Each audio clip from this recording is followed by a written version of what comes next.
সেখানেও কিন্তু আমাদের একদম বেলপুকুরে একদম সব বাজারটার পরে বিশাল বড় জমি কেনা হয়েছে, খুব দামি জমি। জগন্নাথ রাজাপুরে আমাদের জমি কম ছিল, তারপরে আবার অনেক বাড়ানো হয়েছে।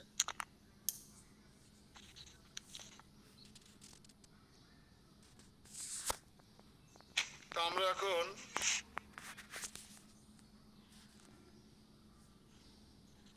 বিদ্যানগরের বিদ্যা বাচস্পতি এবং সার্বভৌম ভট্টাচার্য সম্পর্কে একটু অবগত হবো আমরা। বা যত যেদিকে যাব, যে স্পটে যাবো, সঙ্গে নোট রাখবেন কোথা থেকে কোথায় যাচ্ছি। তাহলে দেখবেন আপনারা যখন পরবর্তীতে সত্যিকারের পরিক্রমায় যাবেন, তখন আপনাদের এইগুলো সব মনে পড়ে যাবে। ভক্তিবিনোদ ঠাকুর এই নবদ্বীপের ভাব তরঙ্গ গ্রন্থে লিখেছেন। হ্যাঁ, বিদ্যানগর কেন নাম হলো কালকে আমরা আলোচনা করেছিলাম।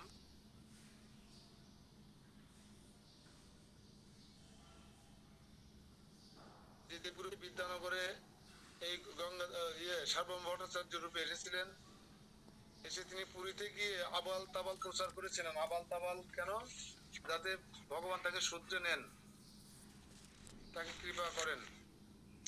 এই স্থানে বিশারদের লোকপ্রিয় পুত্র, বিশারদের লোকপ্রিয় পুত্র বিদ্যা বাচস্পতির বিদ্যালয়, তাকে কে না জানে। প্রভুর একজন অনন্য সেবক হওয়ার প্রভু যখন একবার গঙ্গায় স্নান করেছিলেন, সেই সময় তিনি ভক্তি বলে প্রভুকে আকৃষ্ট করেন। কবে আমি গঙ্গা তীরে বিদ্যা বাচস্পতির বিদ্যালয়ে দ্বারের পাশে দাঁড়িয়ে ভগবত ধামের ঐশ্বর্য দর্শন করব। কয়েক মুহূর্ত পরে সন্ন্যাসীগণের রাজা আমার প্রভু অকস্মাৎ কি প্রাসাদে আমার নয়ন সমক্ষে আবির্ভূত হবেন। সন্ন্যাসী রূপে প্রভুর স্বর্ণবর্ণ তনু দর্শন করে আমি মহা উদ্বেগে ভূমিতে হব। আমার তখন ঠিক সেই অবস্থা অনুভূত হবে যেমন দ্বারকার কৃষ্ণকে রাজপুত্র রূপে দর্শন করে গোপিকাদের হয়েছিল। তারা তখন যমুনার তীরে সরল গোপালক রূপে কৃষ্ণের মধুর লীলা স্মরণ করে রোদন করেছিল। আমাকে সবাই শুনতে পাচ্ছেন তো? 10 থেকে 12 জন ভক্ত অনুপস্থিত আছে। দেখেন তো আপনার খাতা কারা কারা, একটু খেয়াল রাখেন তো।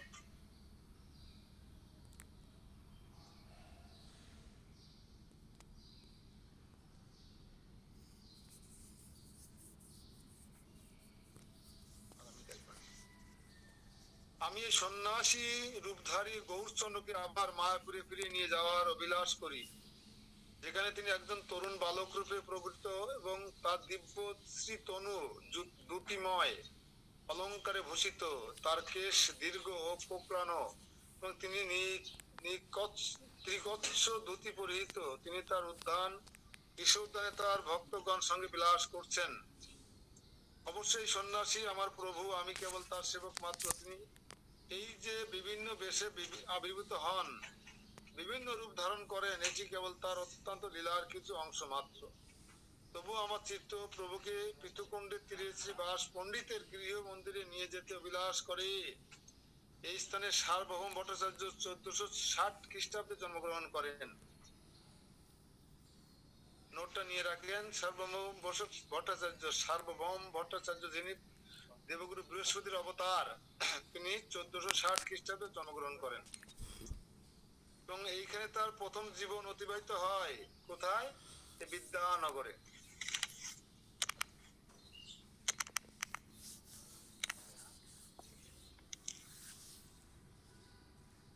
বিদ্যানগরে দেবগুরু বৃহস্পতির অবতার সার্বভৌম ভট্টাচার্য 1460 খ্রিস্টাব্দে আবির্ভূত হন এবং শৈশবকাল তার এখানেই কাটে।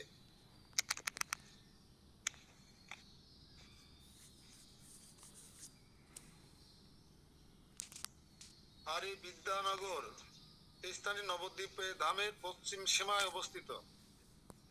এই বিদ্যানগর কিন্তু আপনার বর্ধমানের মধ্যে পড়ে। আমি বলেছিলাম গতকাল, বর্ধমান পশ্চিম বাংলা 24 পরগনা মিলেই নবদ্বীপের পরিক্রমা মার্গ আর কি। যেমন আপনারা শুনে আনন্দ পাবেন যে বৃন্দাবনে 84 কোষ পরিক্রমা যদি কেউ করেন, তাহলে আপনার 3টে স্টেট স্পর্শ করতে হবে। 3টে স্টেট, রাজস্থান, হরিয়ানা, আর একটা কি,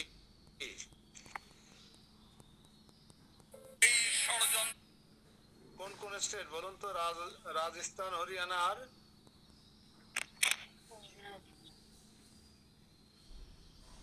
সহজ পারল না, উত্তরপ্রদেশ।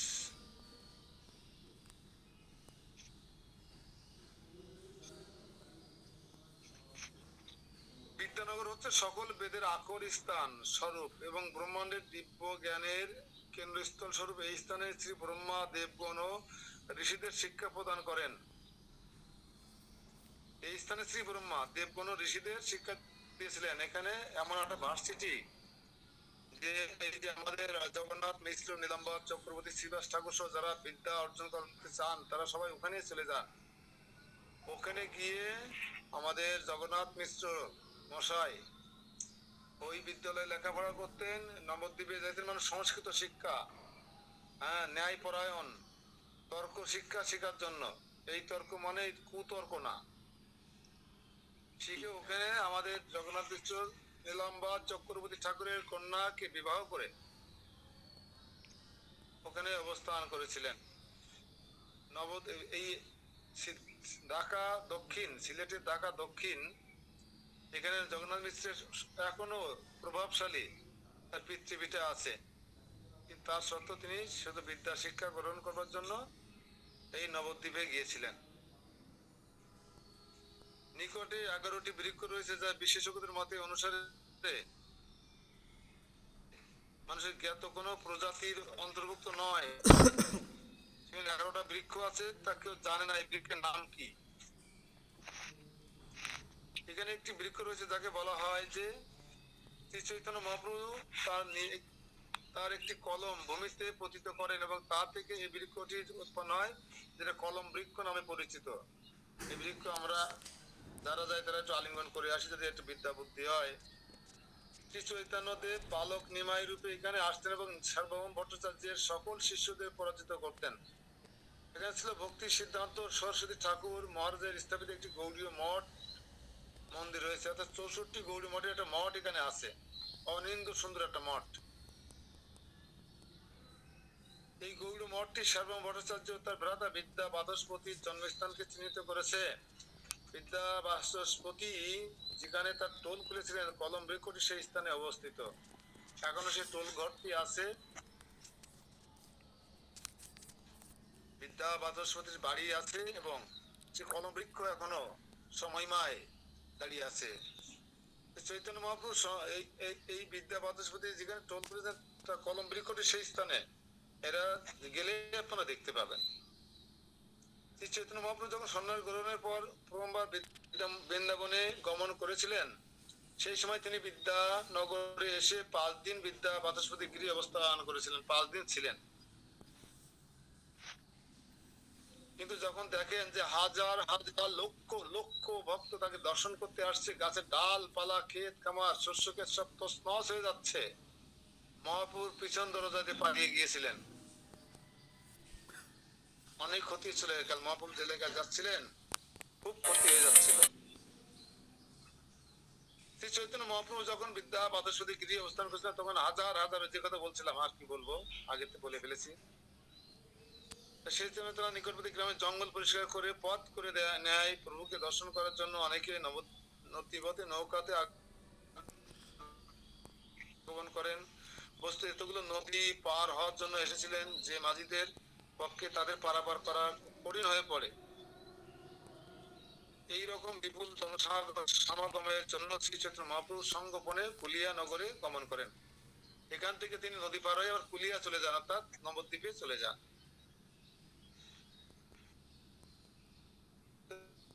যদি কেউ যেতে চান বিদ্যানগর গৌড়ীয় মঠে, সকাল 6টা থেকে দুপুর 12টা পর্যন্ত, বিকেল 4টা থেকে সন্ধ্যা 8টা পর্যন্ত খোলা থাকে। নবদ্বীপ কৃষ্ণনগর হাওয়ে নম্বর 8 ধরে নরসিংহপল্লী গৌতমদ্বীপ ও এদিকে চলুন। গৌরাঙ্গ সেতু অতিক্রম করে মোড়ে পৌঁছে ডান দিকে বাঁক নিন। এটি হচ্ছে নবদ্বীপ কাটোয়া রোড। এই পথ ধরে 6 কিলোমিটার এগিয়ে চলুন। কিছু পাকা বাড়ি পড়বে, তার কিছু পরে কিছু গ্রাম্য দোকান দেখা যাবে। সেখানে সবজি বাজারে পৌঁছে বাঁদিকে বাঁক নিন এবং তারপর কিছু দূর গিয়ে প্রথম ডান দিকে, আপনারা বুঝবেন না, দরকার নেই। হ্যাঁ,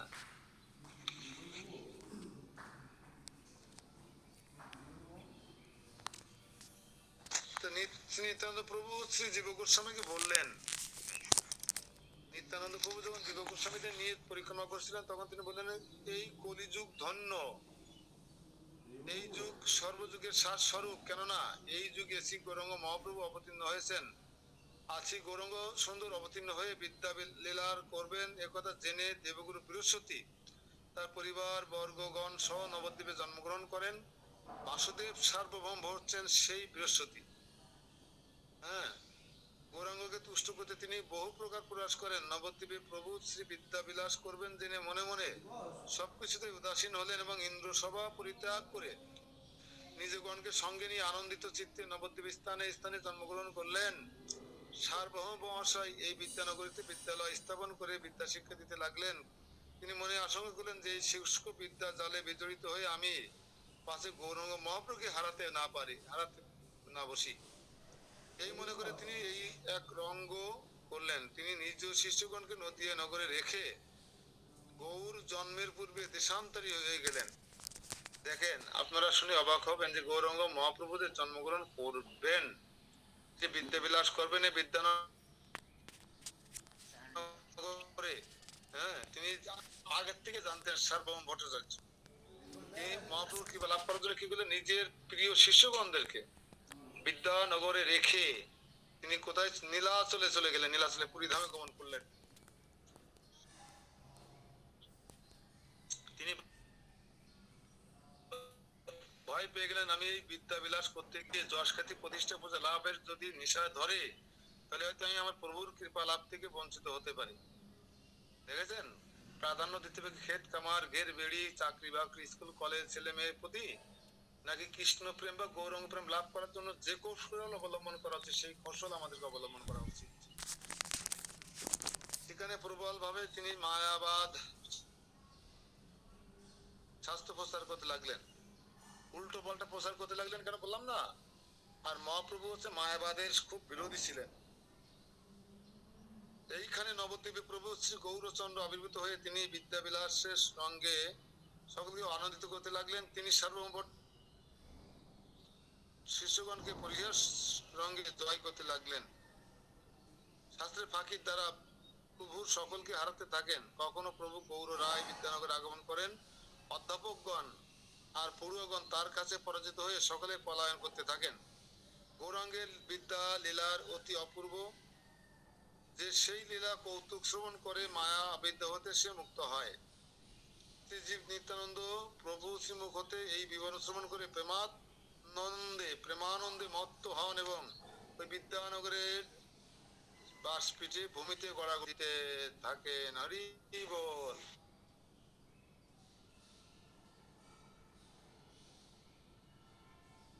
আমরা একটু গড়াগড়ি দিই। আনন্দে সেখানে গড়াগড়ি দিতে লাগলেন। সবাই একটু গড়াগড়ি করেন, সবাই একটু গড়াগড়ি করে মাটি ধুলি নিজের শরীরে একটু মাখন, কেউ যেন বঞ্চিত হবেন না। হ্যাঁ, আমরা গিয়ে যে কি পরিমাণে এখানে ধুলা খেলা হয় তা আপনারা না গেলে বুঝতে পারবেন না।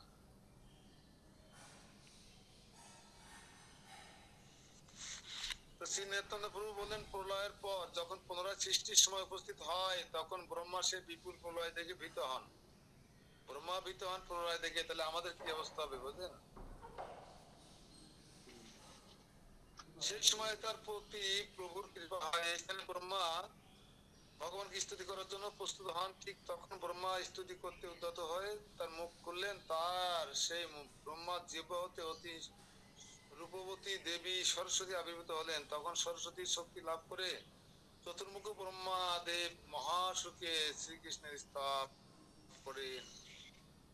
আচ্ছা, সরস্বতী, আপনাদের কাছে আমার প্রশ্ন, সরস্বতী ব্রহ্মার স্ত্রী বিভিন্ন শাস্ত্রে বলে। আমার সরস্বতীর জিহ্বা হতে অতি রূপবতী দেবী সরস্বতী আবির্ভূত হলেন এবং তখন সরস্বতীর শক্তি লাভ করে চতুর্মুখী ব্রহ্মা মহাসুখে শ্রীকৃষ্ণের স্থাপ করলেন। বলতেন এগুলো আজ দুর্গা দেবীর মেয়ে সরস্বতী এক, দুর্গা দেবীর মেয়ে সরস্বতী আর ব্রহ্মার জিহ্বার প্রতি আবির্ভূত হলেন সরস্বতী, আর ব্রহ্মার স্ত্রী সরস্বতী, এগুলো কোনো ঝামেলা আছে। যখন সৃষ্টি শুরু হয় তখন ত্রিগুণ সব মায়া বিরোজা নদীর পার হতে সর্বদিক ঘিরে বিস্তৃত হয়। তখন ঋষিগণ প্রয়াস করে এই মায়া আকাশিত বিশ্বে বিদ্যার প্রকাশ করেন। এই হচ্ছে সারদা পীঠ। এই স্থান আশ্রয় করে ঋষিগণ অবিদ্যায় পরাজয় করেন। 64 রকমের বিদ্যা পাঠ গ্রহণ করে ঋষিগণ ধরাতলে স্থানে স্থানে সে বিদ্যা প্রচার করেন। যে যে ঋষি যে যে বিদ্যা অধ্যয়ন করছেন সেই সকল বিদ্যা ঋষিগণের নিত্য অনুষ্ঠান। এই স্থানে বাল্মীকি কাব্যরস প্রাপ্ত হন। দেখেন, বাল্মীকি এসেছিলেন বিদ্যা অর্জন করবার জন্য, ব্রহ্মা এসেছিলেন। তাহলে কত গুরুত্বপূর্ণ এই বিদ্যানগর, বুঝতে পেরেছেন সবাই? আরে বাবা, জয় বিদ্যানগর ধাম কি জয়।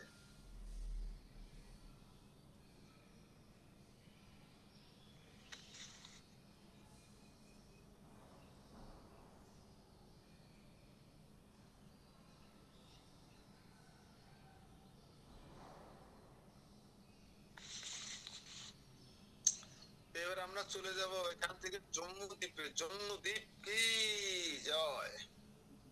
অনন্ত শ্রী গৌরসুন্দর জম্মু দ্বীপে জম্মু মুনির তপবন দর্শন করিয়া মদদ্রুমের রামলীলা স্মরণ পূর্বক আনন্দিত হইয়াছিলেন। জন্মদ্বীপ ব্রজে দ্বাদশ বনের একটা ভদ্র বনের থেকে অভিন্ন। এই জন্মদ্বীপ আছে ভদ্রবন থেকে অভিন্ন। এই দ্বীপে মুখ্য দর্শনীয় স্থান হচ্ছে জম্মু মুনির আশ্রম। ভক্তিবিনোদ ঠাকুর তার নবদ্বীপ ভাব তরঙ্গ গ্রন্থে বর্ণনা করেছেন। বিদ্যানগরের উত্তরে মনোহর জন্মদ্বীপ শোভামান। আসলে এখন কিন্তু সে আশ্রম শাশ্রম নেই। আপনারা একটা বট গাছ মতো আছে, জন্মমুনির আশ্রম এখানে ছিল, সেটা নির্দেশনা করে। সেখানে চরাচরের ব্যক্ত রয়েছে একটি বন, জম্মু তপবন। এইখানে জন্মমুনি তপস্যা করেছিলেন। উনি এখানে গঙ্গা ধারা প্রবাহ পান করেন। পরে গঙ্গা দেবী স্বরূপে প্রকাশ মানা হয়। এখানে কৃষ্ণ ভক্ত ভীষ্ম মুনির আশ্রমে অবস্থান করে মুনির নিকট হতে নিয়ম অনুসারে ভাগবত ধর্ম শিক্ষা লাভ করেন। জন্মমুনির এই স্থানে নিষ্কপটে ভজনা করে অনায়াসে শ্রীকৃষ্ণ চৈতন্য চরণ লাভ করেন। জন্মদ্বীপ ব্রজমণ্ডলে কৃষ্ণ লীলাস্থল ভদ্রবনতে অভিন্ন। কবে আমার নয়নদয় নির্মল হবে, আমি এই বিদ্যা ইসলাম দর্শনে সমর্থ হব। এই বনে, ভদ্রবনে পরম পাবন ভীষ্মটিলা বিদ্যমান। ভীষ্মদেব এখানে এসে বিদ্যা অর্জন করেছিলেন এই জন্মমুনির কাছ থেকে। এখানে একটা ভীষ্ম টিলা আছে। কবে আমি সেই টিলার উপর অবস্থান করে ভজন করতে পারবো। রাত্রি আগত হলে ভীষ্মদেব প্রশান্ত অন্তরে আমাকে তার সুপ্ত বলে বলে হ্যাঁ দর্শন করবেন। তিনি আমার সামনে কৃষ্ণ বর্ণ তুলসী মালিকা গহস্তে ধারণ করে দ্বাদশ তিলকে ভূষিত হয়ে নানান দুর্ভাগে আমাকে দর্শন করে দেবেন। তিনি আমাকে কৃপা করে উপদেশ দেবেন, হে নবীন নবদ্বীপ পাঠী, আমার মুখে গৌরাঙ্গের গুণকথা শোনো। কুরুক্ষেত্রের রণভূমিতে আমার অন্তিম সময় আমি একত্রিত হয়ে শ্রীকৃষ্ণকে দর্শন করি। আমার নির্যান সময়ে প্রভু আমাকে বলেন, পূর্বে তুমি নবদ্বীপে দর্শন করেছো, সেই পুণ্যে তোমার গৌর কৃপা লাভ হয়েছে। হরি বল। কি বলছে কথাগুলো? ভীষ্মদেব।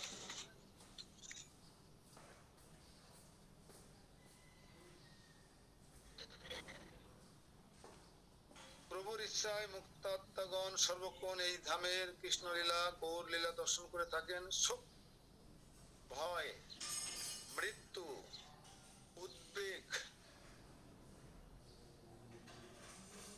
উৎকণ্ঠা, বহির্মুখী ইচ্ছা, জীবের নানাবিধ ক্লেশ কোনো কিছুই এই দিব্য নবদ্বীপ ধামে অবস্থান করতে পারে না। শুদ্ধ ভক্তজন কৃষ্ণ সেবার প্রেমানন্দ রসে বিভোর হয়ে নিজ নিজ ভজনে সুখ সাগরে নিম্নগ্ন। তারা কোন রকম অভাব পীড়া সংসার যাতনার কথা জানে না। তারা সকলে সিদ্ধ কাম, তাদের সকল বাসনা চরিতার্থ হয়েছে এবং তারা সকলে নিত্য চিন্ময় সমৃদ্ধ শুদ্ধ দেহধারী। সেখানে নিত্য মুক্ত ভববন্ধন হতে মুক্ত আগত তার অনন্ত সংখ্যক দাসগণ ভক্ত পরিবার গণকে ঈশ্বর প্রত্যেক ভক্তের যেন যেমন যেমন ভাব তেমনি ভাবে তার সঙ্গে নবদ্বীপের ধামে এই রূপ নিত্যলীলা করে থাকেন। এই ধাম অনন্ত, এখানে জড় মায়ের অস্তিত্ব নেই। এখানে চিদশক্তি নিত্য অধিষ্ঠান। এখানে স্থান কাল ইন্দ্র শরীর সবকিছু নির্ময়িক চিন্ময় শুদ্ধ সত্যময় এবং সকলই চিৎশক্তির অন্তর্গত। ততদিন তুমি প্রভুর ইচ্ছায় মায়িক শরীর হতে না মুক্ত হবে, ততদিন তোমার চিত্ত পূর্ণরূপে এই ধামের শুদ্ধ চিন্ময় ভাব চিত্র স্ফুরিত হবে না। তোমার বুদ্ধি জাগতিক মায়িক স্বভাবে হতে মুক্ত হবে না। প্রভু ইচ্ছা তুমি ভাগবতী তনু চিন্ময় দেহ লাভ করবে এবং এখানে তোমার অব্যাহত গতি লাভ হবে। তখন তোমার মন বুদ্ধি হতে জড় মায়াজালের আবরণ দূর হয়ে যাবে। এই নিত্যপুরী অবস্থানে করে তুমি অসীম আনন্দ লাভ করবে। হরে কৃষ্ণ।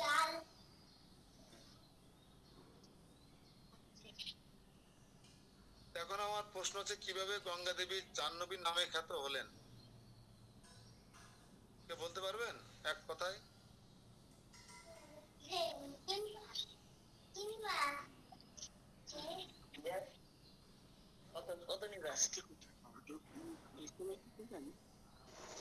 হরে কৃষ্ণ প্রভু প্রণাম। প্রণাম। এক সময় জন্মমণি ক্রুদ্ধ হয়ে মাতা গঙ্গাকে পান করেছিলেন। তারপর তার জানু দেশ থেকে ছিঁড়ে মাতা গঙ্গাকে বের করা হয়। সেই জন্য মাতা গঙ্গার আরেক নাম জাহ্নবী।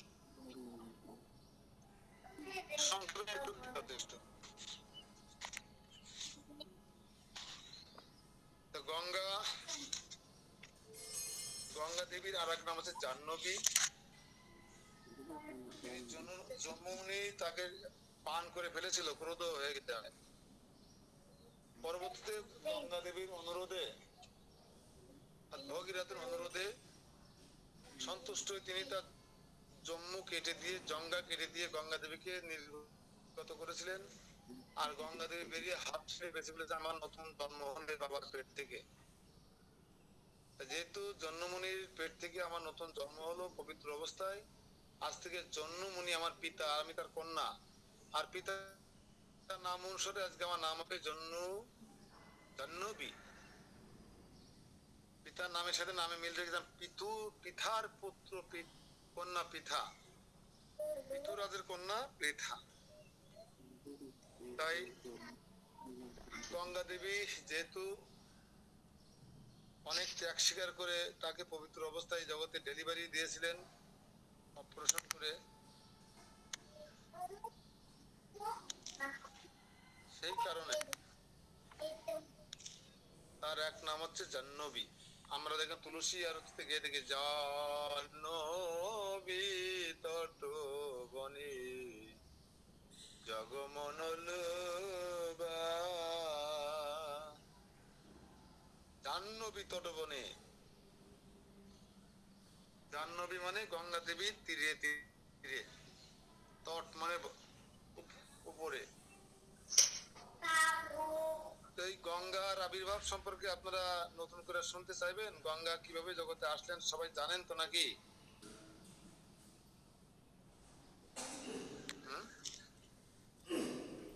গঙ্গার আবির্ভাব মহিমা বলা লাগবে?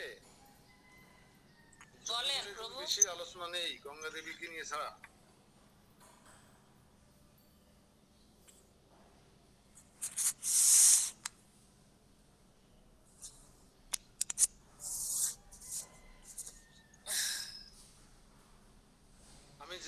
বলছিলাম জম্মুমুনির এখন কোনো আশ্রম নেই। নবদ্বীপ কাটোয়া সড়কে মামগাছি যাওয়ার রাস্তায় মোড়ে কিছু দূরে আগে অবস্থিত এখানে এখন কোনো আশ্রম নেই, কিন্তু ওই স্থানটি একটি বড় বটবৃক্ষ রয়েছে। বলা হয়ে থাকে যে জম্মুমুনি আশ্রম এই বটবৃক্ষের নিচেই অবস্থান ছিল।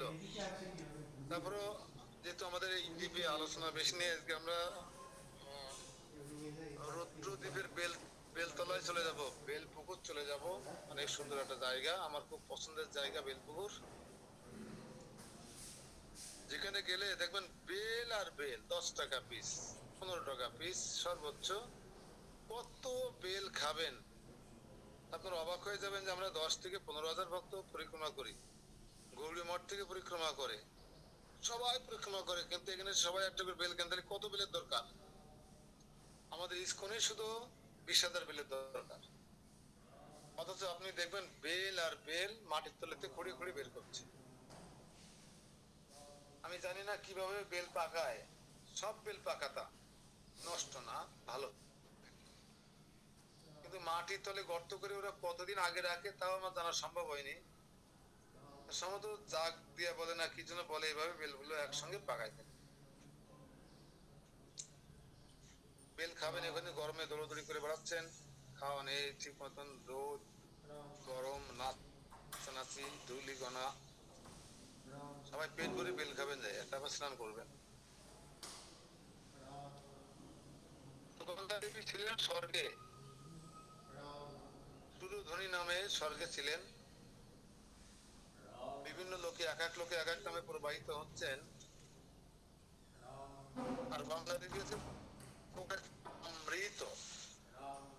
আপনাদের জ্ঞাতার্থে বলে রাখি, যারা নতুন ভক্ত আছে, নবীন ভক্ত, তো যখন ভগবান বিষ্ণু বামন রূপ ধারণ করে আবির্ভূত হলেন কশ্যপ মুনি আর অদিতির পুত্র রূপে, ভগবান জেনে তাকে সবাই উপকার উপঢৌকন পাঠিয়েছিলেন। কেউ ছত্র দিয়েছিলেন, কেউ বস্ত্র দিয়েছিলেন, কেউ বজ্রমতি হাত দিয়েছিলেন, কেউ কুমণ্ডল দিয়েছিলেন, এরকম। বামনদেব যখন বলি মহারাজকে ভূমি চেয়েছিলেন, তখন 2 পাত ভূমি কেবল নিচে 1 পদ দিয়েছিলেন, তাকে পাতাল পদ দখল করে নিয়েছিলেন। উপরে যখন বাম পা দিয়েছিলেন উপরের দিক, তখন আভরণ ভেদ করে ভূলোক, ভূপলোক, জনলোক, স্বর্গলোক, মহলোক, তপলোক, সত্যলোক, ক্ষিতি, অপ, তেজ, মরুদ, বোম, মন, বুদ্ধি, অহংকার ভেদ করে যখন বিরজ নদী থেকে বাম পায়ের বুড়ো আঙুল দিয়ে ছিদ্র হয়ে যায়,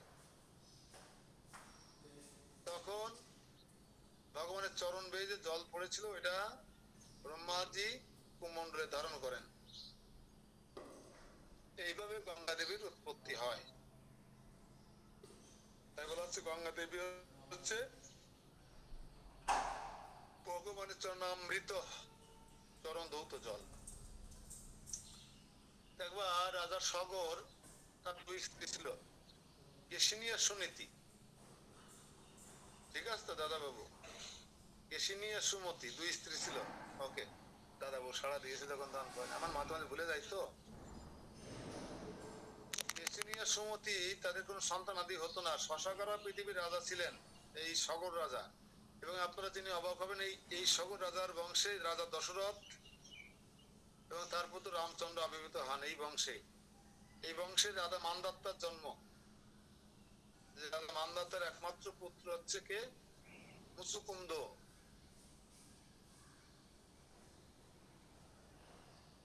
যে মানদাত্তার আমলে সবকিছু এত সুলভ সস্তা ছিল যে এখন মানুষ কথায় কথায় বলে যে মানদাত্তার আমল পাইছো নাকি, বলে কিনা? কিন্তু মানদাত্তা যে কে আমরা অনেকেই জানি না। মানদাত্তা হচ্ছে এই সূর্য বংশের একজন রাজা। রামচন্দ্রের বংশ সূর্য না চন্দ্র? সূর্য বংশের রাজা। সগর রাজা তখন পৃথিবী শাসন করছিলেন, তার সন্তান আদি ছিল না। তখন তিনি মনের দুঃখে স্ত্রীদের নিয়ে বনে গমন করে তপস্যা করেন। কোনো এক মুনি সেই তপস্যায় সন্তুষ্ট হয়ে 2টা ফল প্রদান করেন। করার পরে এই এক মায়ের গর্ভে 60,000 পুত্রের জন্ম হয়, আর এক মায়ের গর্ভে একজন পুত্রের জন্ম হয়, নাম যার অসামঞ্জস্য। ঠিক আছে তো? সগর রাজা এই অনেক পুত্র সন্তান লাভ করার কারণে তিনি অশ্বমেধ যজ্ঞ করবেন বলে মনস্থ করেছিলেন। সেই যজ্ঞের অশ্ব সারা ভারতবর্ষ পরিক্রমা করে আসার পরে সে অশ্বকে বলি দিয়ে যজ্ঞ অনুষ্ঠান করতে যায়, বলে অশ্বমেধ যজ্ঞ, যা কলিযুগে নিষিদ্ধ। সেই ঘোড়া চুরি করলেন একজন মহান ব্যক্তি। চিন্তাও করতে পারবেন না যিনি ঘোড়া চুরি করলেন, কিন্তু মহারাজের সরি সগর রাজার ঘোড়া চুরি করলেন। তো চুরি করলেন না, ঘোড়া চুরি করে নিয়ে যেতেন যদি বাড়িতে, তাহলে একটু লাভবান হতেন। সেই ঘোড়া চুরি করে পাতালে নিয়ে গেলেন। পাতালে অতল, বিতল, সুতল, তলতল, রসতল, মহাতল, পাতাল। সেই ঘোড়া চুরি করে পাতালে নিয়ে গিয়ে এমন একজন ব্যক্তির আশ্রমের বারান্দায় রেখে দিলেন, খুঁটির সাথে বেঁধে, যা আপনি মেনে নিতে পারবেন না। সেটা হচ্ছে কপিল মুনি। কপিল মুনির আশ্রমের খুঁটিতে বেঁধে রেখে চলে আসলেন ইন্দ্রদেব। আর এই ঘোড়া না পেয়ে স্বর্গ মর্ত পাতাল খোঁজাখুঁজি করে না পেয়ে পাগলের মতন হয়ে গেলেন। কিন্তু সগর রাজার পুত্রগণ, খেয়াল রাখবেন আমি যে কথা বলছি, সগর রাজাকে খেয়াল রাখবেন, নোট করবেন সাথে সাথে, কিন্তু না মনে থাকবে না। সগর রাজা দুই স্ত্রী ছিল, কেশিনী আর সুনীতি, মনে থাকে যেন। এক স্ত্রী 60,000 পুত্র, এক স্ত্রী 100 পুত্র। ভালো করে মনে রাখার চেষ্টা করবেন। তো সগর রাজা এই 60,000 পুত্র অশ্ব হারিয়ে গেছে, খুঁজতে বেরিয়ে পড়লেন। মানে ব্রহ্মাণ্ডে কোনো প্ল্যানেট বাকি রাখলেন না, খুঁজতে খুঁজতে খুঁজতে খুঁজতে পাতালে চলে গেছেন। অনেক দিন অতিবাহিত হয়ে গেছে। পাতালে গিয়ে দেখে মুনির আশ্রমে, কপিল মুনির আশ্রমে ঘোড়াটি বাঁধা আছে। আর 60,000 ভাই, এক ভাই শুধু যায়নি, কিন্তু আপনাদের খেয়াল রাখা উচিত। সবার প্রশ্নবিত হয়ে যাওয়ার কথা একটা ব্যক্তি বেঁচে ছিল। কে সে?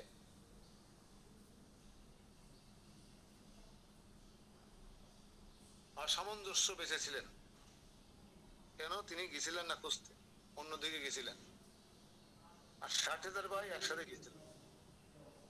আলাদা আলাদা হয়ে যদি যেত, তাহলে হয়তো কিছু বেঁচে থাকতে পারতো। যাই হোক,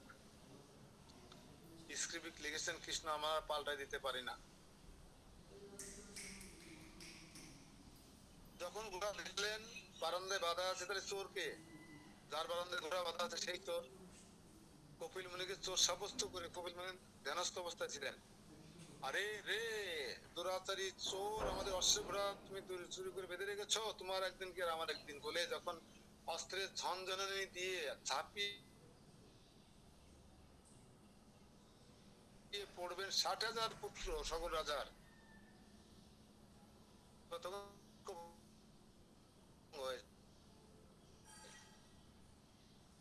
ধ্যানভঙ্গ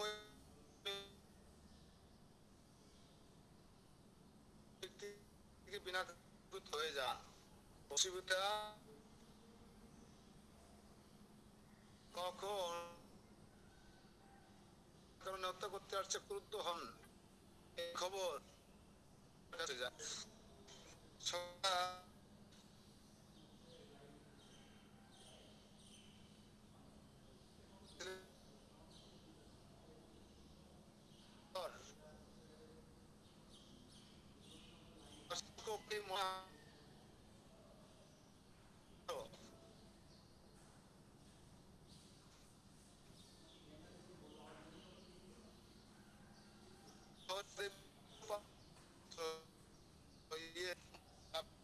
তখন রাজধানীতে সগর অনেক প্রচলিত অবস্থা, কিন্তু তিনি গঙ্গা দেবীকে মর্তদামে সমর্থন হয়ে গেলেন। তাও বসে একমাত্র জীবিত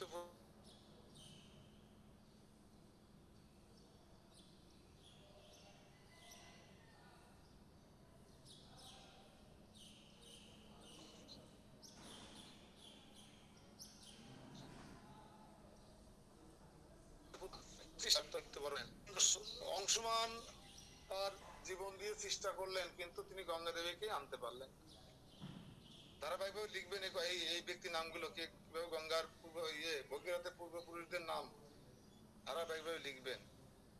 আর সাগর রাজা, তার পুত্র, আর সামঞ্জস্য, তার পুত্র অংশমান। এই অংশমানের পুত্র হচ্ছে দিলীপ। দিলীপও একজন মহান রাজা ছিলেন এবং ভক্ত ছিলেন। তারপর তিনি আপ্রাণ চেষ্টা করেও তিনি আমার একটুখানি জল দিতে পারেননি, গঙ্গা জল। এই দিলীপের পুত্র হচ্ছে ভগীরথ। ভগীরথ তিনি সরাসরি কৌশল অবলম্বন করলেন, ব্রহ্মা তপস্যা করলেন। ব্রহ্মাদেব তার তপস্যায় সন্তুষ্ট হয়ে তিনি বললেন, তুমি কি চাও পুত্র? বলছে, আমি গঙ্গা দেবীকে নিতে এসেছি, আপনি আমার মন্ডল থেকে গঙ্গা দেবীকে দান করুন। আমার পূর্বপুরুষরা অত্যন্ত কষ্ট পাচ্ছে পাতালে। তখন বাবা ব্রহ্মা সুরধ্বনিকে ডাকলেন, গঙ্গা দেবীকে ডাকলেন, ডেকে বলেন, দেখো তোমার তো বিশাল বড় জনহিতকার কার্যকলাপ পরিসমাপ্ত করার জন্য তোমাকে তো মর্তধামে যেতে হবে। চমকে উঠলেন, কলিযুগে চমকে উঠলেন। কে চমকে উঠলেন? গঙ্গা দেবী। আমাকে যেতে হবে মর্তধামে, আমি কি করে যাবো? সে সব কর্মে ফল খারাপ করে তারা সেখানে কারাগার রূপ সংসারে বসবাস করছে, আমাকে ভুলে যাবে, তোমাকে ভুলে যাবে, আমি সেখানে কিভাবে যাব? আমি স্বর্গ ছেড়ে যেতে পারবো না।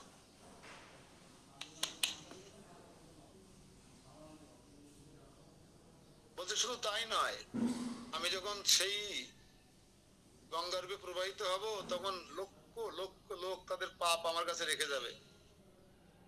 এই পাপের বোঝা আমি কেমন করে শেষ করব? এত কিছু বলার পরে ব্রহ্মা বললেন, তোমার আমি কথা দিচ্ছি, তোমার শরীরে অপবিত্র করবে আমি জানি, কোটি কোটি পাপীরা এসে, কিন্তু একজন বৈষ্ণবের চরণ স্পর্শ মাত্র তুমি আবার শুদ্ধ হয়ে যাবা। হরি বল, হরি বল। এক তখন বলছে, আমার এই জলের বেগ, আমি যখন সুমেরু পর্বতের পথে এই মর্তধামে পতিত হব, যদি আমার বেগ কেউ ধারণ না করে, তাহলে ফুটবলের এই মাথাতে ছিদ্র এই মাথাতে বেরোয় গেলে যেমন হয়, আমি এই ব্রহ্মাণ্ড ভেদ করে চলে যাব। সাগর রাজার পুত্রদের কোনো উপকারে আমি লাগতে পারবো না।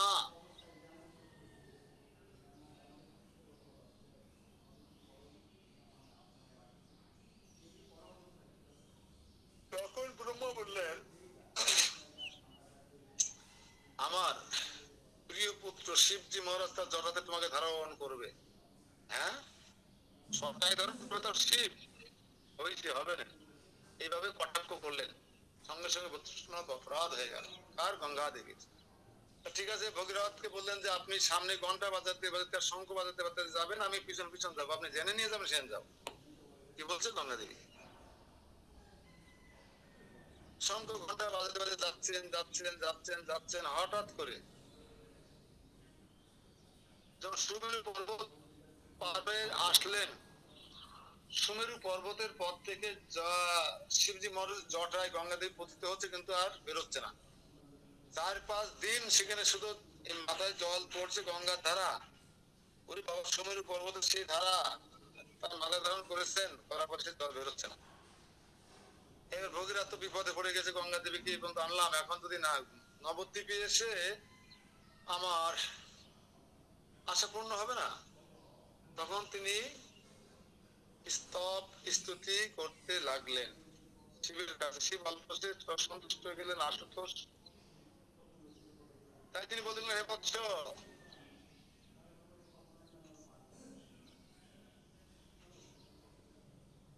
আমি তোমার এই তপস্যায় সন্তুষ্ট হলাম। ভগীরথ অনেক তপস্যা করেছিলেন, শিবের কাছে নামে করেছিলেন। তাই গঙ্গার অহংকার চূর্ণ করার জন্য আমি তাকে ধারণ করে গেছিলাম চটার মধ্যে। এই নাও তোমার গঙ্গাকে আমি নির্গত করে দিলাম। যেই একটা চুল উঠেছে জটার থেকে, সেই গঙ্গা তীর বেগে প্রবাহিত হচ্ছে। দেখবেন একটা ছবিতে গঙ্গা, শিবের নিবাস থেকে গঙ্গা প্রবাহিত হচ্ছে, বা গঙ্গা জল এসে পড়ছে, সারা দেখাবেন আপনারা।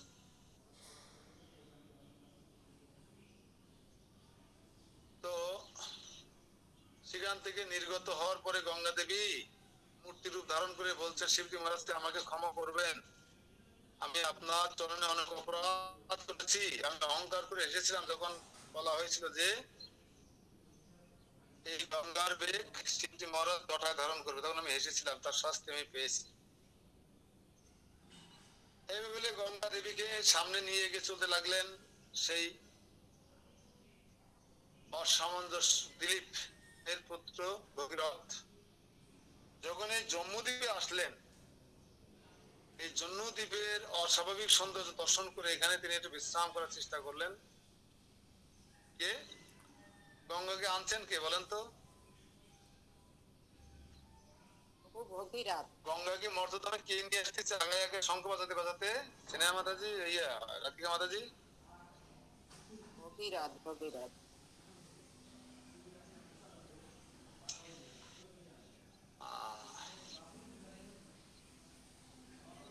যখন জন্মমণির আশ্রমের পাশ দিয়ে গঙ্গাকে নিয়ে আসছিলেন ভগীরথ, গঙ্গা একটু অহংকার বশত জন্মমণির তপস্যা করছিলেন বটবৃক্ষের নিচে বসে, অসৎ বৃক্ষ লেখা আছে। আর তখন তার কাশে কুশি আসনাদি সব কিছু নিয়ে চলে যান।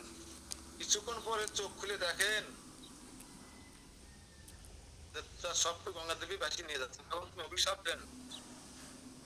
অভিশাপ মানে প্রধানিত হয়ে সেই গন্ডুসি করে সে গঙ্গাকে পান করে ফেললেন।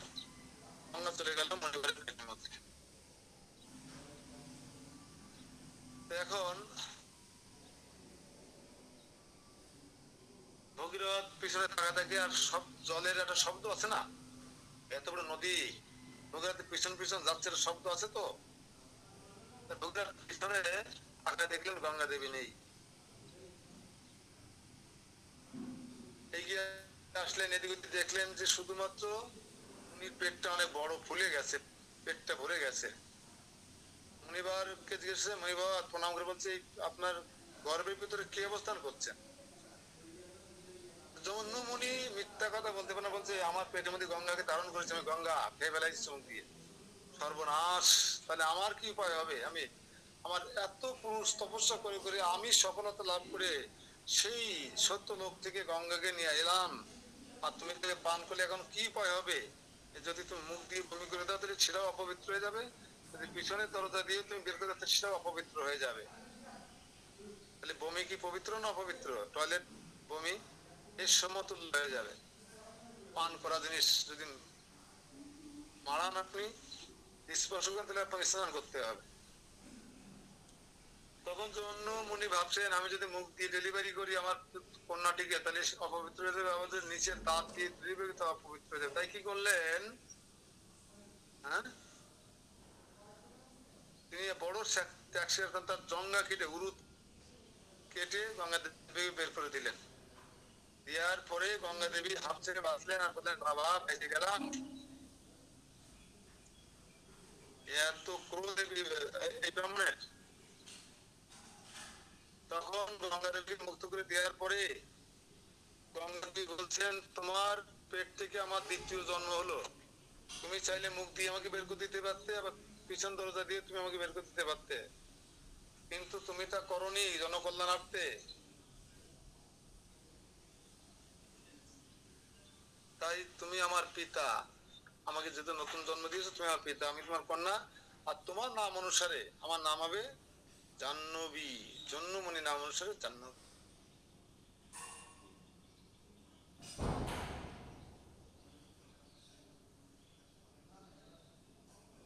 এইভাবে মহানন্দে জন্মমণি এইখানে নিবাস করতে থাকেন। সেই জন্য বিজ্ঞগণ এই দ্বীপের নাম জম্মুদ্বীপ বলে থাকেন। জম্মু দ্বীপে শ্রী গৌরচন্দ্র যেভাবে বিহার এবং পুনরায় বিহার, এখানে অপূর্ব এক পুষ্পময় কানন ছিল, লোকে সেই কাননকে শ্রী জন্মমণির তপবন বলতো। এই স্থানে দর্শনের সব তাপ দুঃখ জ্বালা দূর হয়ে যায়, শ্রী গৌরাঙ্গ চরণ কমলে নির্মল ভক্তি নিরন্তর বৃদ্ধি পেতে থাকে। হরে কৃষ্ণ কৃষ্ণ কৃষ্ণ হরে হরে, হরে রাম রাম রাম হরে। একটু আগে বিষ্ণুটিলার নাম বলেছিলাম মনে আছে? মহারাজ শান্তানুর পুত্র বিষ্ণুদেব তার মাতা গঙ্গা দেবীর গর্ভ হতে এই স্থানে জন্মগ্রহণ করেছিলেন। এবার বলুন তাহলে আমাদের বিষ্ণুদেবের জন্মস্থান কোথায়? যেহেতু গঙ্গা, আর গঙ্গার পুত্র তো তোমরা যাই হতে পারে না পারে। আপনার স্ত্রীর বাচ্চা আরেকজনের স্ত্রীর বাচ্চার সাথে তুলনা দিলে হবে? হবে না। তাই ব্রহ্মাকে পাঠিয়েছিলেন প্রকৃত ইন্দ্রদেবী, সরি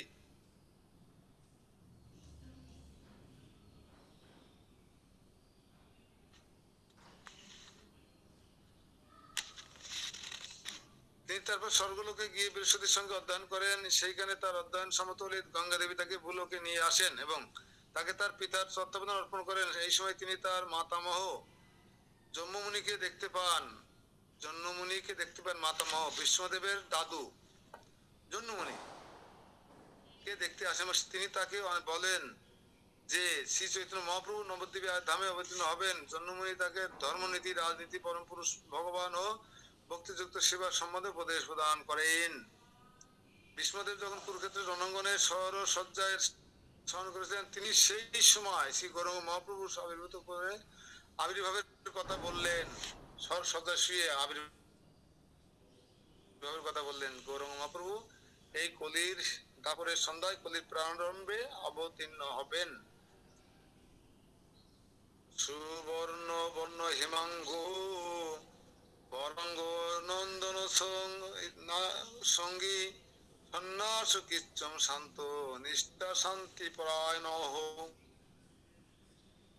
মহাপ্রভু শ্রী গৌরসুন্দর রায়ের অংশ মতন প্রকৃতপক্ষে সুললিত সমগ্র দেহটি বহু চাষনা মতো তার সমস্ত দেহ চন্দন চর্চিত। তিনি সন্ন্যাস গ্রহণ করবেন এবং খুব আত্মসংযমীশীল হবেন।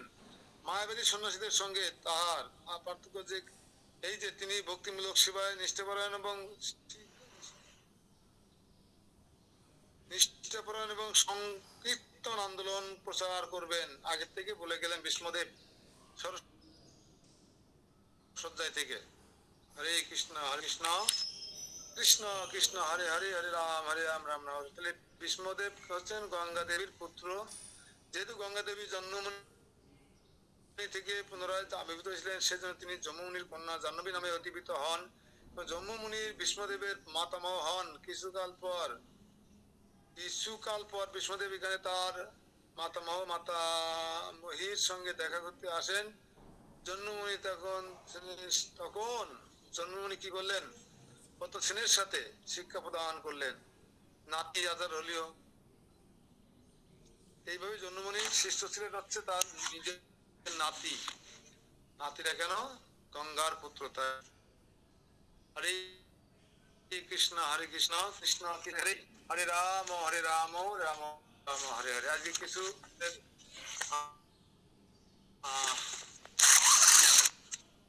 অভিব্যক্তি শুনবো, প্রশ্ন আদি শুনবো।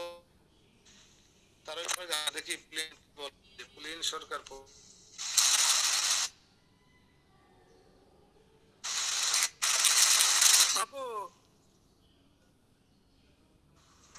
হরে কৃষ্ণ বলে। আমাদের জল হচ্ছে, জল দেখা যাচ্ছে তবু কি হচ্ছে? জল হচ্ছে। আরে বৃষ্টি হচ্ছে বলেন, জল হচ্ছে মানে আমি কোথা থেকে তাই আমাদের দিকে কিরকম অন্ধকার হয়ে আছে, হঠাৎ করে আমাদের দিকে অন্ধকার হয়ে আছে, কিন্তু এখন বৃষ্টি নামেনি, মনে হয় নামতে পারে। আমাদের এখানে বৃষ্টি হচ্ছে, ভালো বৃষ্টি হচ্ছে।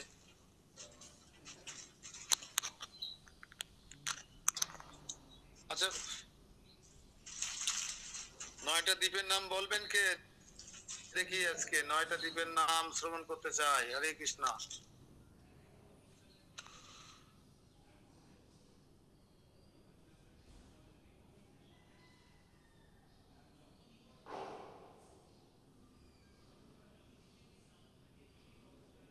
হরে কৃষ্ণ প্রভু, প্রণাম।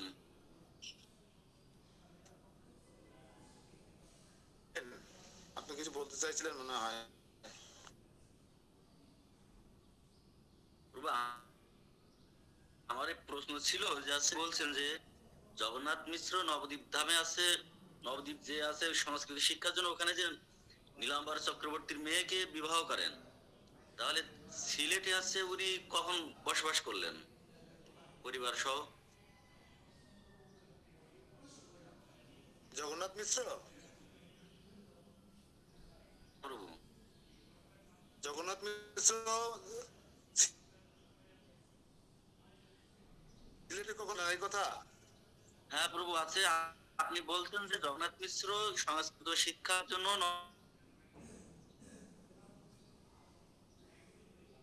নবদ্বীপে গিয়েছিলেন, নীলাম্বর চক্রবর্তী করলেন। মহাপ্রভু তো তার মায়ের গর্ভে যে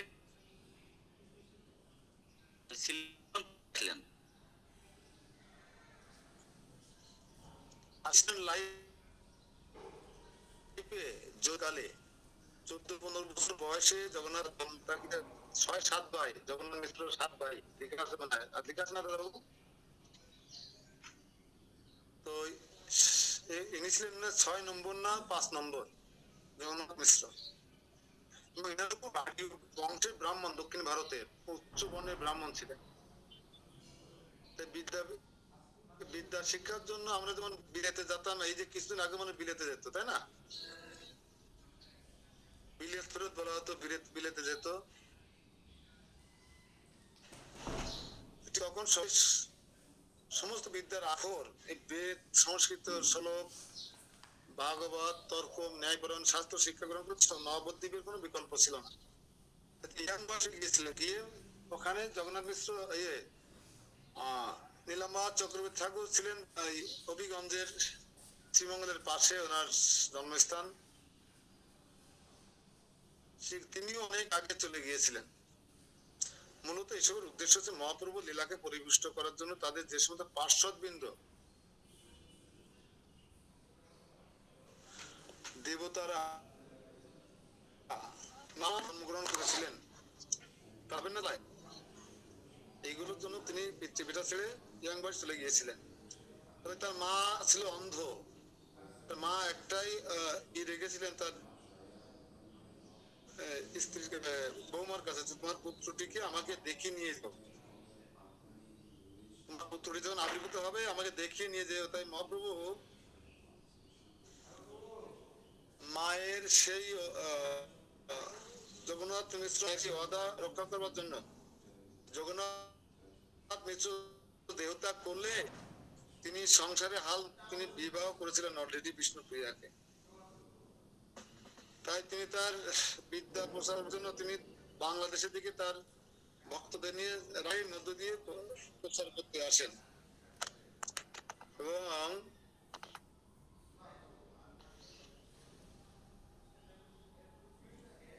অনেক টোল খুলেছিলেন। সাথে তিনি দুভাবে বিভক্ত হয়ে যান। মহাপ্রভু এক ভাগ, একটা অংশ সিলেটে চলে যায়, এক দেহ ছেড়ে আর এক দেহ পশ্চিম বাংলা আসে। তিনি অন্ধ ঠাকুমাকে দর্শন করলেন, দর্শন দিলেন। এবং দেখবেন যারা ঢাকা দক্ষিণ গিয়েছেন দেখবেন একটা শ্যাম সুন্দর বিগ্রহ আছে, একা কৃষ্ণ, এটা আছে গৌরাঙ্গ মহাপ্রভু। এই গৌরাঙ্গ মহাপ্রভু শ্যাম সুন্দর রূপে দর্শন দিয়েছিলেন তার ঠাকুমাকে, তার জীবন সার্থক করে দিয়েছিলেন। এই মূলত বৃষ্টি এখানে আসবে মনে হয়, ঠান্ডা বাতাস ছেড়ে দিয়েছে। আর কারো প্রশ্ন বা কোনো মন্তব্য? হ্যাঁ বলো। এই জন্মমণির মেয়ের একটা ভূমিকা ছিল না, যে ভুল পথে চলে আসছিল ইত্যাদি ইত্যাদি, সেই সংক্রান্ত তো কিছু বললেন না। এখন তো আমি মানে শেষ করিনি গঙ্গা, না? হ্যাঁ, ওইটা শেষ পর্যন্ত যা, শেষ করিনি।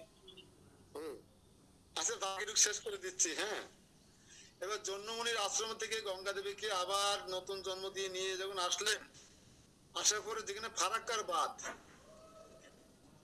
বাঁধ যেখানে, ওখানে আসার পরে মধ্যাহ্নকালীন হয়ে যায়, তখন ভগীরথ রথটা রেখে রথে করে আসছিলেন, গঙ্গা শঙ্খ বাজাতে বাজাতে পিছনে গঙ্গা দেবী আসছিলেন কুল কুল শব্দ করতে করতে। যখন ভগীরথ বিশ্রাম করার জন্য সেখানে অবস্থান করলেন। গঙ্গা দেবী স্টপ হয়ে গেলেন। ভগীরথ কিছু আহার বিহার সেরে যখন বিশ্রাম নিচ্ছিলেন, তার ঘুম এসে গিয়েছিল। এই সময় জন্মমুনির আর কন্যা ছিলেন পদ্মাবতী। এই পদ্মাবতী পুঁতি দিতে পূর্ব যাত্রা করেছিলেন। যাত্রা করে গঙ্গা দেবী সেই পিছন পিছন চলে গেছিল শরীয়তপুর পর্যন্ত। হ্যাঁ, রাস্তা মানিকগঞ্জ পার হয়ে শরীয়তপুর পর্যন্ত চলে গেছে। এই সময় 4টে বেজে গেছে। ঘুম থেকে উঠে দেখেন ভগীরথ গঙ্গা দেবী অন্য পথে প্রবাহিত হচ্ছে, তার সর্বনাশ হয়ে গেছে। তখন ভগীরথ আবার পুনরায় শঙ্কই ফু দিলেন। তখন গঙ্গা দেবী স্টপ হয়ে গেল। তখন ওইদিকে না গিয়ে আবার ব্যাকে আসলেন। তখন তিনি যখন জানতে পারলেন যে এই জন্মমুনির কন্যা পদ্মাবতী অপকর্মটি করেছেন, তখন সেই পদ্মাবতীকে অভিশাপ দিয়ে দিয়েছিলেন যে তুমি আমার এত কষ্টে আনা গঙ্গা দেবীকে ভুল পথে প্রবাহিত করলে, আমি তোমাকে অভিশাপ দিচ্ছি, এই ফারাক্কা থেকে শরীয়তপুর পর্যন্ত যে গঙ্গা প্রবাহিত হয়ে যমুনায় মিশেছে, এই গঙ্গা জলে কোনোদিন কোনো কারো উপকার হবে না। এই গঙ্গা পবিত্র জল সেটাও গ্রহণ করবে না। এই গঙ্গা জলে কেউ স্নান করবে না। অভিশাপ তো হয়ে গেছে। তখন এই নদীর নাম হবে পদ্মা নদী, তোমার নাম অনুসারে। দেখুন কি লীলা। পদ্মাবতী নাম অনুসারে সেই গঙ্গার নাম হলো পদ্মা, গঙ্গার অভিন্ন ধারা। দীর্ঘকাল এই গঙ্গা, এই পদ্মা নদী অপবিত্র ছিল, মানে কেউ স্নান করতো না, জল নিয়ে কাজে লাগাতো না, একই জলের দ্বারা যাচ্ছে। হ্যাঁ,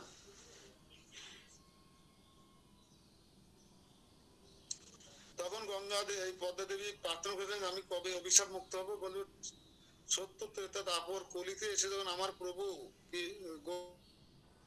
গৌরাঙ্গ রূপে অবতীর্ণ হয়ে রাজশাহীতে এসে তোমার এই জলে অবগাহন করবে, তার তোমার স্পর্শ পাওয়া মাত্র তুমি মুক্তি লাভ করবে, তখন তুমি আবার পবিত্র হয়ে যাবে। তাই দেখবেন এখন আমরা ইসকন ভক্তরা পদ্মা স্নানে যাই, পদ্মা জল নিয়ে আসি, পদ্মা জল।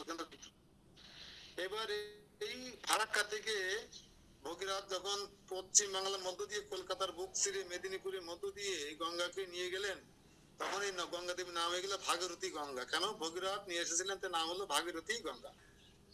এই দীর্ঘ 2700-2800 পথ পাড়ি দিয়ে, কিলোমিটার পথ পাড়ি দিয়ে গঙ্গা দেবী সাগরে পতিত হলেন। আর সাগরের মধ্য দিয়ে পাতালে গিয়ে তিনি কি করলেন? পাতালে গিয়ে তিনি শঙ্কর রাজা সেই যমমুনির আশ্রমে গেলেন, এবং না, কপিল দেবের আশ্রমে গেলেন, এবং এই ছাই বর্ষজা ছিল 60,000 মুনি ঋষি, এই শঙ্কর রাজার পুত্রের, এটা ভাসিয়ে নিয়ে তাদেরকে উদ্ধার করে দিলেন। এই ছিল গঙ্গা দেবীর সংক্ষিপ্ত মাহাত্ম। হরে কৃষ্ণ কৃষ্ণ কৃষ্ণ হরে হরে, হরে রাম রাম রাম হরে। জয় জগৎগুরু শ্রী প্রভুপাদ কি, মহারাজ কি তাই, গৌর শিবনাথ পৃথিবী আনন্দ, হরি হরি বল। না না, এখন হরে কৃষ্ণ, সময় সবাই ভালো থাকবেন, আগামীকাল আবার দেখা হবে। 7:16 সময় আসছে, হাফ ঘন্টা পরে বেরোয়। হ্যাঁ হ্যাঁ, মুছে দেবো।